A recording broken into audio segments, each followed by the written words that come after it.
Did it ever happen to you when you try to draw a person and it ends up looking like a genetically modified primate?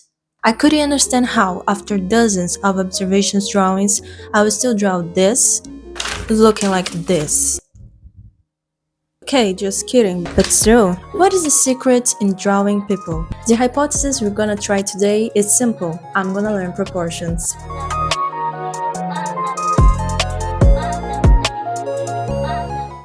Well, art's subjective and so are proportions. In today's video, you are going on a journey with me to figure out why I'm sucking so hard into drawing faces. It's funny how you can still suck at something that you see every day. But let's start about how I ended up here. Last year, I decided that from all the things that I could learn in my free time, from useful skills for my survivance, to some knowledge that I could actively make money with, that I wanted to learn arts. You see, I'm a math person, but I wanted to do something that would embrace my brain into a warm hug. And I mean, how can art be something stressful? Right? Right? After a few sketches, I realized that the talent wasn't born in me, and much less was going to appear out of nowhere. So I found a book called Keys to Drawing from Bert Dodson, and I understand that after reading it, I might, maybe, actually be able to draw something someday. So if you're looking for tips in drawing and accidentally clicked on this video, I'm not going to explain much, I'm just gonna try it and let you watch me struggle. More specifically, I'm going to show you my results after studying chapter 3, which is about proportions. Naturally, the field where proportions matter the most is in drawing the human figure. If it wasn't, bullying wouldn't be a thing. So I'm gonna draw some figures and portraits. Well, now that we're all set, let's begin. Maybe something like boom! It's done. In the first exercise, I was supposed to draw a standing figure. The point here is to learn how to find the midpoint. Now, from the references I found in Pinterest, this old lady caught my attention. Isn't she adorable? Now, before you criticize me for the fact that she looks like a rectangle, supposed to be easy to draw, and that's the reason I picked her, well, that's pretty much that, actually. Now, the first thing that I do is draw a frame in the paper with the size that I want my draw to have. And to know the measure of the rectangle, you just have to see the measure of your image in pixels, pick the measure you want one of the sides of the drawing to have, and then do cross multiplication to figure the measure of the other side. To centralize it in the paper, you measure the paper itself, subtract the measure you got and divide it by 2, and that's the distance from the edge of the paper that you have to draw a line. Well, and that was the easy part of the drawing. Now you can watch a time lapse of me suffering drawing the old lady.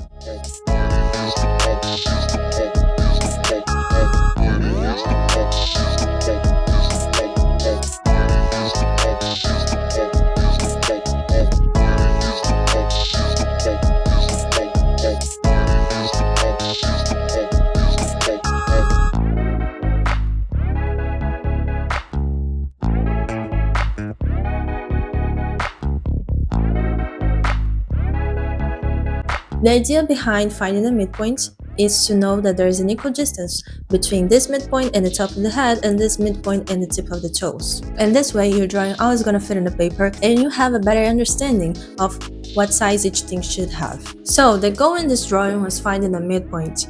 And after the first sketch, I figured that I got it wrong. Yes, the only thing I was supposed to pay attention to. But better late than never, I finally caught the mistake, borrowed the blue graphite, which wasn't supposed to be possible, and fixed the problem. To finish the drawing, I did some shadowing and got courageous enough to do the contour so we could see a more clear result. At first, I didn't like it because it looks like a flat design, and to be honest, it can be classified as one. And that's because I contoured with black and I didn't do any shadows with it. But since light and shadow isn't the point of this exercise, that's okay. And after taking a break of looking at this drawing for 2 hours straight, I was finally able to appreciate the fact that this drawing does look like a rectangular old lady and is adorable. Fantastic.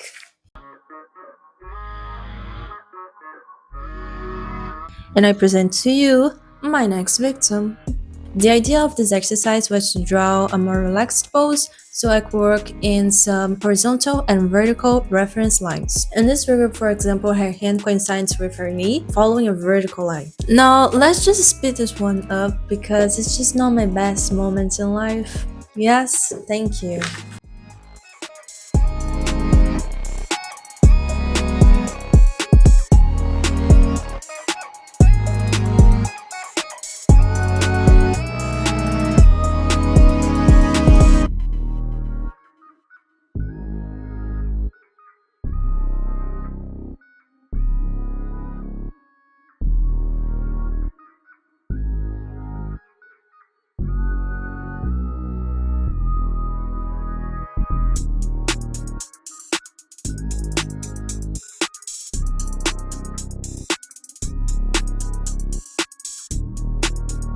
And here's the final results. Yeah, I kinda hate it. Well, it didn't take me long to realize that her head has a deformed shape, and I try to fix it. But I guess our girl is gonna have to be special.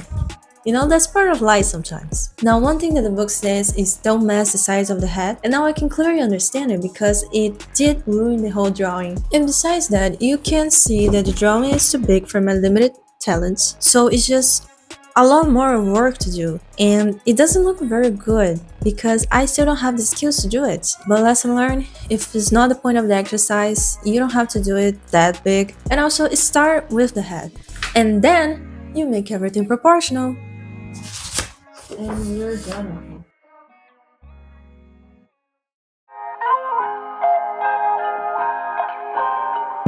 I actually loved this one. The idea of our next exercise was drawing a person that would be laying down in some kind of perspective. So what's better than a man in a fetal position? Okay, we can't be sure that he's crying, but I personally believe the art's about creativity. So the first thing that I do after centralizing the frame is taking the proportions and drawing the first sketch. The idea is always to make some light lines so we can apply corrections, and after that add the details and make more stronger strokes. And I'm more black. And don't forget the glasses. Because this reference have more shadows, I try to apply this in my drawing with stronger strokes and deeper blacks. So one thing that the book says is that even though we're taking measurements with the proportions thing, we still need to make some creativity decisions, so it's still fun and art.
I like her final results. I believe that the lines match the feelings.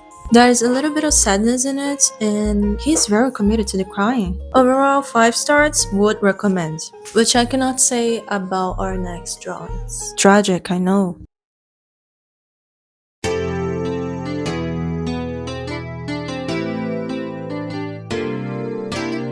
Until now I've been drawing figures, which is hard, but it's fine. I mean, if I made a mistake in the last guy's legs, do you think anyone would notice? No, because her problem made it. If the old lady had a bigger left arm, would it be that bad? No. Now imagine drawing Michael Jackson with the wrong nose. It would be horrendous. It would just be completely crap. If figures are hard, portraits are harder. If you try to make it perfect, honestly, it's just impossible. But we're gonna try it anyway. If it's written in the book, we're gonna do it. Our first exercise in portraits was to draw a front view portrait. And from the 8 billion possible faces that I could draw, I picked Kevin Malone. Now, if you don't know who he is, he's a character, just do better. And before you criticize me for the fact that his face looked like a football ball, he's supposed to be easy to draw and that's the reason I picked him, yeah, that's probably it.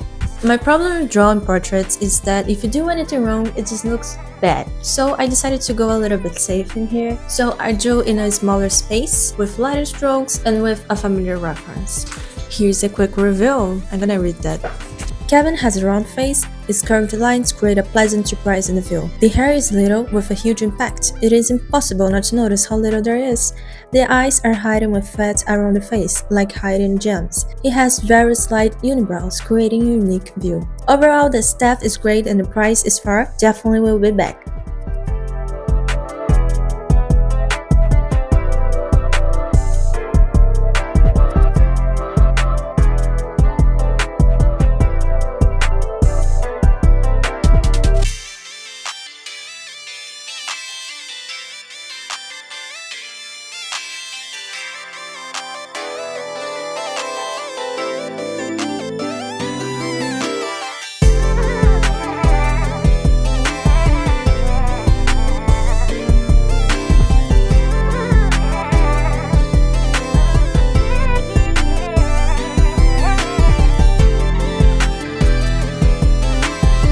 I like the result, but I have mixed feelings. It's something like this.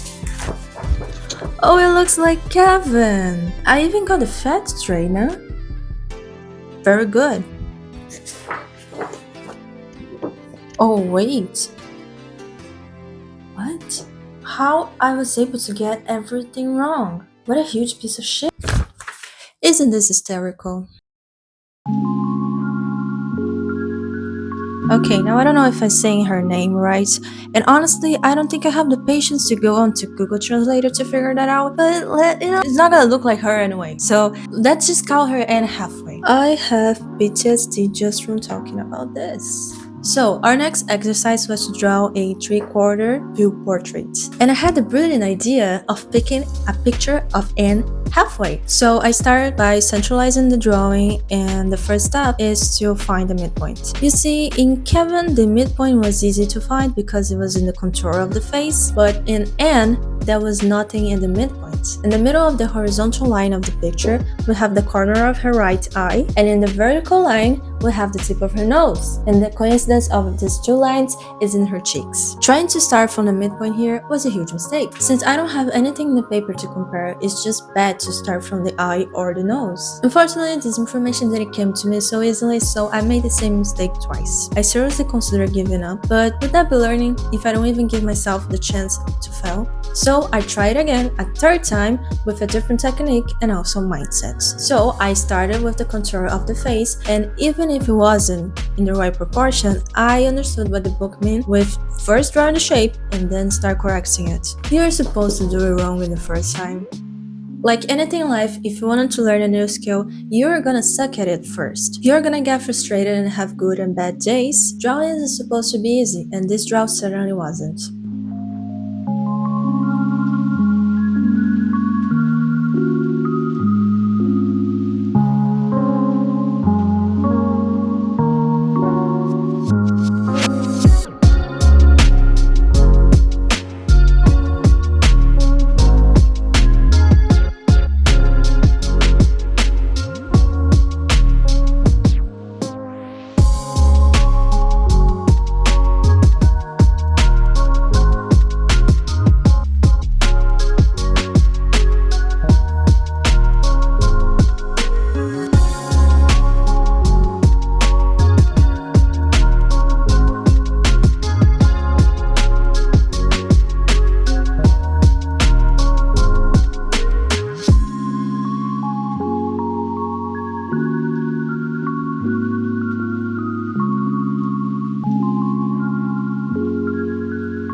As you can see, I finished this draw with an N that have a larger dental arc, which projects her mouth forward. I know it doesn't look good, like there's not much likeness to Anne, but at least I made it to the end. As a beginner in drawing, I know that what I draw could be much better or correct in dozens of ways, but the reality is that I still didn't learn how to fix it. Maybe I'll learn in the next chapter, maybe after a couple of drawings, who knows? And just as a funny note, I wanted to say, if I put my drawing upside down, it looks more like Anne Hathaway. Funny, the universe is so funny. Now let's put this draw aside and keep going. Before you leave, let's see the art of the month. This is Pierre Bonnard's White Cat from 1894. Quite an exquisite painting, but what I can say, it just caught my eyes the minute I saw. The idea of Pierre is to represent in a humorous way the cat arcing his back. And instead of taking realistic proportions, he exaggerated them, so you'll have a more expressive figure. The idea is always to express what you see in a unique vision. This piece is exposed in one of the biggest museums in the world, the Orsay Museum. And it's just a great way to remember that art isn't supposed to be an exact representation of what your eyes see. Art is subjective and so are proportions. After applying all the knowledge that I got from studying proportions, it's finally time to move to our next chapter, light and shallow. Light and shadow. And if you want to follow me on this journey of learning and suffering, subscribe to my channel. See you soon!